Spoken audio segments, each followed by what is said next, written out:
কিন্তু আজকে রান্নাঘরে খেতে বসেছি। তো খাওয়া আমার কমপ্লিট, আমার বর খেয়ে উঠে গেল, আমি এখন খাচ্ছি। তো খেতে খেতে তোমাদের একটা কথা বলি, জানো, কিছু মানুষ আছে যারা ক্ষমতার খুব অপব্যবহার করে। তারা মনে করে যে তাদের কাছে ক্ষমতা আছে মানেই তারা সবকিছু করতে পারে, কিন্তু তারা এটা মনে রাখে না যে ক্ষমতা প্রতিনিয়ত বা সবসময় থাকবে না। আজ আছে, 5 বছর পরে 10 বছর পরে নাও থাকতে পারে, কিন্তু তাদের ব্যবহারগুলো কিন্তু আমাদের মনে গেঁথে যায়।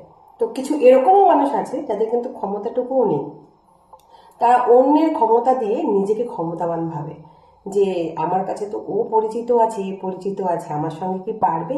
তারা এরকম মানে অনেক ধরনের ধমকি দেবে আপনাকে, অনেক ধরনের কথা বলবে, এটা করব সেটা করব।